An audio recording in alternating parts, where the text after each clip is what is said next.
I want to look at some of Brad Garlinghouse's most bullish interviews and clips. I will be giving some commentary over the places that I feel are needed. This is going to be a lot of contents that if you stay up with, Brad Garlinghouse and XRP, you've probably seen a lot of this, but I still think, people are sleeping on XRP. And after you watch this whole video, I think you're going to realize why I'm so bullish. Let's play this. XRP is like a Bitcoin. It's a digital asset. It's today the third most valuable digital asset. And what we do is we take a transaction between banks, and instead of having a bank pre-fund an account at the other bank, which is how correspondent banking works today, the Bank of Brad in dollars would pre-fund to the Bank of Julia, perhaps in pounds, and then I would debit and credit that. But that means I have to pre-fund and have dormant capital sitting at that other bank. What we allow banks to do, we allow payment providers to do, is to tap into the liquidity of XRP liquidity. So today there's lots of liquidity between XRP and US dollar. There's lots of liquidity between XRP and British pound. And you could tap into that to move value in real time, in seconds. And even compared to Bitcoin, which takes up to 12 minutes to complete one transaction, XRP is extremely fast at about 3 seconds per transaction. That has meant XRP is extremely scalable in contrast to how Bitcoin works. The consumer itself doesn't actually see that it's flowing through XRP to solve the problem. What the consumer sees is simply a better product at a better price. And so we're seeing more momentum than we've ever had around using XRP to move this liquidity around the world. And so we couldn't really be happier about how that has played out in a world where there's still a lot, I think, of FUD, a lot of uncertainty, a lot of doubt about what's going on in crypto. This is a real use case solving a real problem for real customers. Remember, pre-funding account, I've seen the number as low as about 5 to 10 trillion to as high as 27 trillion locked up globally. If this value could be unlocked and banks could take back all this pre-funded money and actually put the money to good use, which is loaning it to customers, expanding small rural communities, right? Building out new businesses for people. This is what really could power GDP growth in the US and abroad. Okay, this is a global issue with pre-funding. And you gotta love the picture with Brad Garlinghouse, Trump, and Stuart Alderod. These guys have met, they've sat down face to face, and I would imagine that Trump is probably bullish on XRP. As long as somebody doesn't tell him that Ripple has been working on central bank digital currency. I just think there's a gap in education around CBDCs. And I think that sooner or later, both parties will be pushing for some type of central bank digital currency. I could be wrong about that, but when 90-something% of the world is moving forward with the technology, I just don't think the US, being the biggest financial market in the world, is going to not have the same type of systems that our European counterparts have, or our Asian counterparts have. All right, let's keep going. Here is a clip. Brad Garlinghouse, he's sitting down with, actually, I'm going to play this last. All right, let's keep going. Edward Freno. So this is actually at the Las Vegas event. I played it in a few of my videos. So if you've just watched this, I do apologize. Fast forward, minute and 13, but you kind of have to hear this because Brad Garlinghouse is admitting that they are re-engineering the banking system from the ground up. And that is what Ripple's goals and solutions have been over the past 10 to 12 years. I'm playing. I'll say some, even in the XRP family, it's like, look, the Bitcoin community is not our enemy. They really are not. If they do well, we're going to do well. We might do better. It's just like, it's not a zero-sum game. And I think the one thing I learned, I was in Silicon Valley for 24 years. The one thing you learn is tech is not a zero-sum game. We're going to grow the pie. And David Schwartz was up here yesterday talking about rewiring the entire banking system and what this looks like maybe in 10 years or 20 years. We underestimate how big that change is and how profound it is. And we get there by being collaborative and working together, not against each other. Sorry, I'll shut up. Looking forward, and I found really interesting. Oh, the guy kind of just stumbles on his words there, but they are working to rewrite 5 decades of, slow technology. And I would imagine that Swift and some of these other big financial institutions, they understand that this change is coming and they can't run away from it. They have to lean into it and adopt it. And it makes the most sense that Swift would partner with Ripple since that is what they solve, right? Cross-border payments. Ripple covers 90% of the FX market. The foreign exchange market is about $7.5 trillion a day, and that is growing over time. What is it going to be in 10 years? Could be 10 trillion a day. You can use XRP to facilitate all of these different, as a bridge asset between these different currencies, US dollars, British pounds, the real, whatever it is. It solves a trillion, multi-trillion, quadrillion dollar problem. If you can solve a quadrillion dollar problem, you have a future. Let's play it. So this is actually Brad Garlinghouse sitting down with the co-founder of Hedera. And I don't know who this gentleman is, but this is a good clip. Let me go ahead and play this for you. We have a point of contact that we can reach out to the Hedera community and collaborate. And I think we haven't yet come together around that. And I think there's an opportunity to do that. I think that's amazing. So good to hear for the whole, but for your respective communities, but the crypto industry as a whole. Lehman, I know that you're big on this. I am very big on this. So this is absolutely what we need. What we need to be doing is having the blockchains working together for things like this.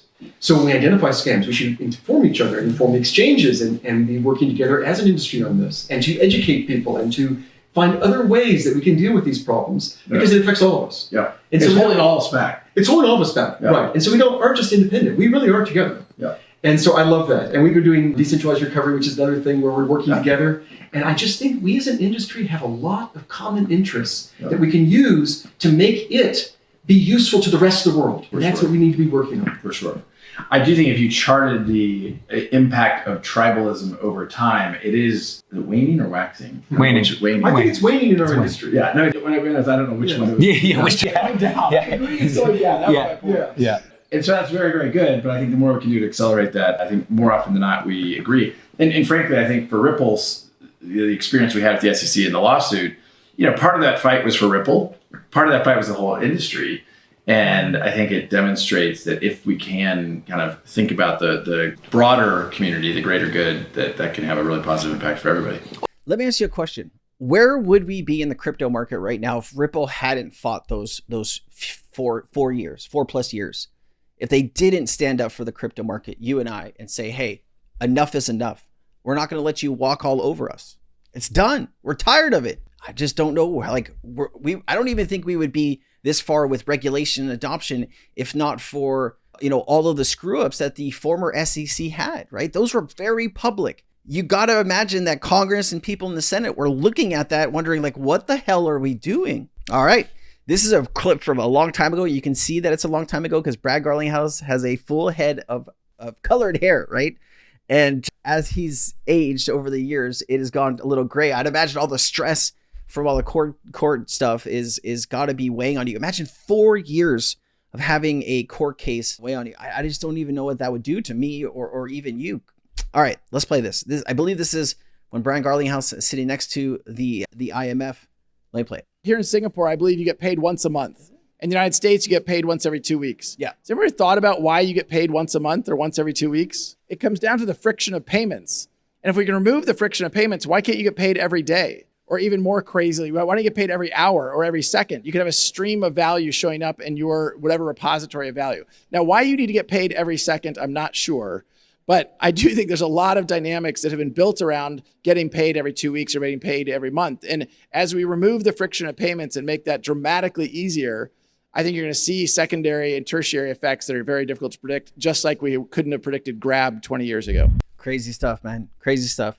There's also Justin Sun and Brad Garlinghouse have been talking. Justin Sun is the founder of Tron.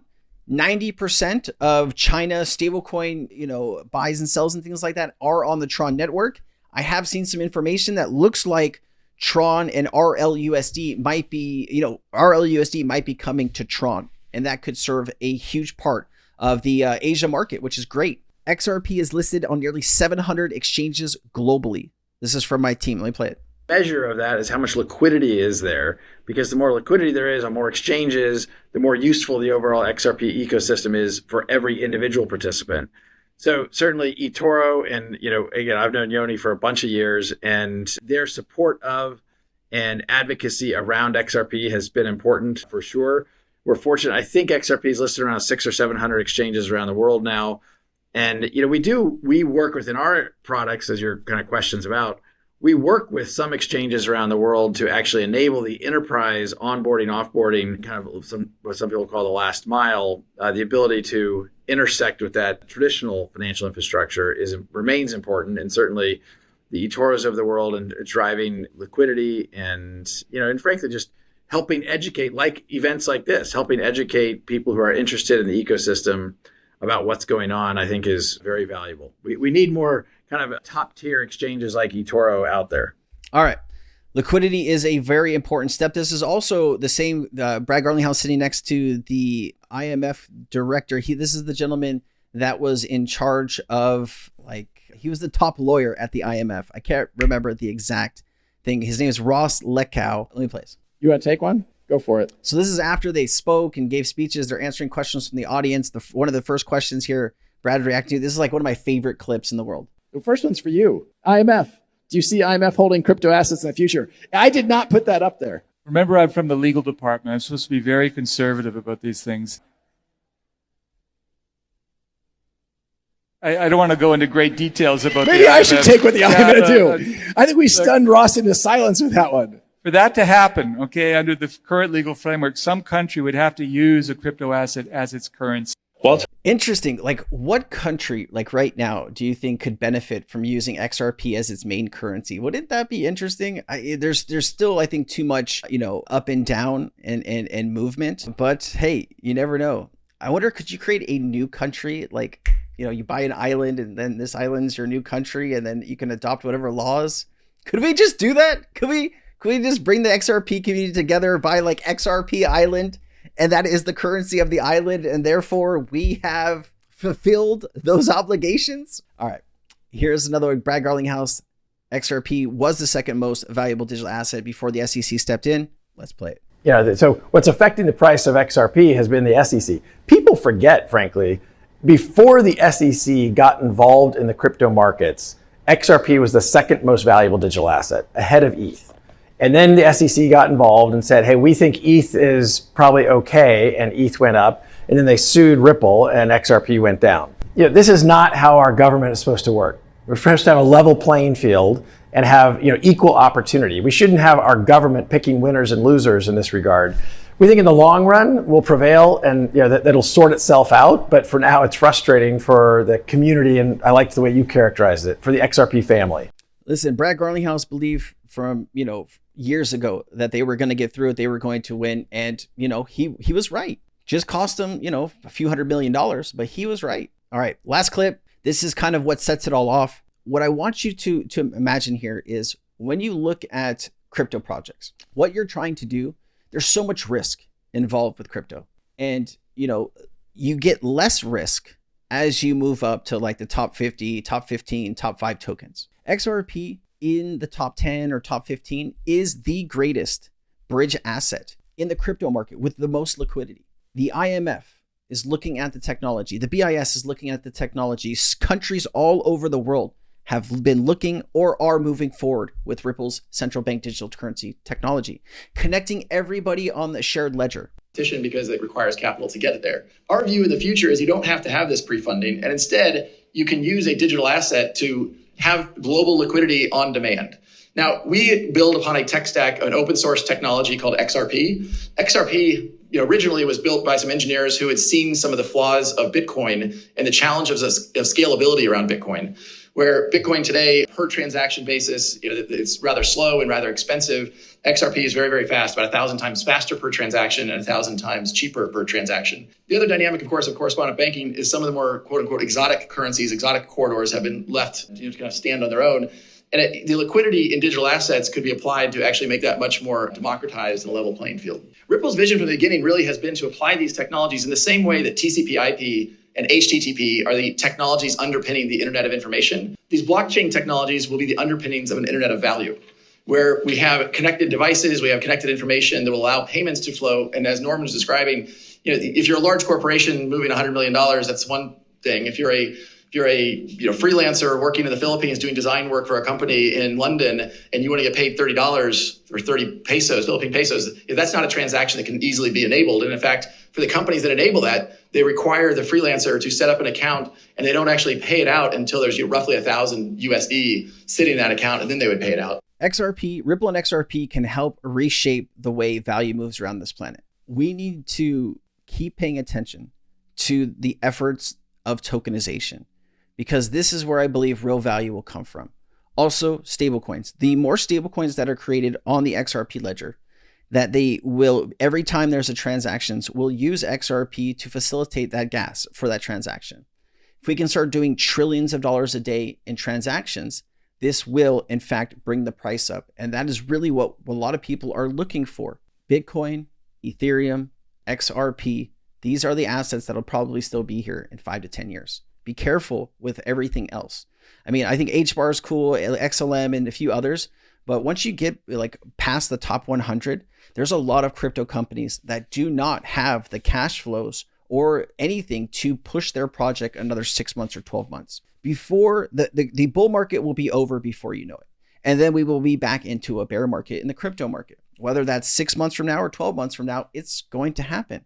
We are going to go through these valleys and these peaks, right?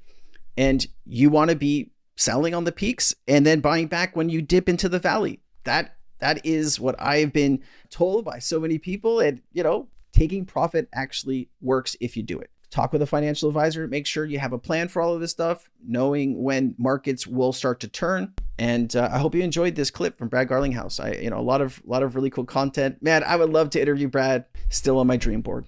I'll see you guys next time. Aloha.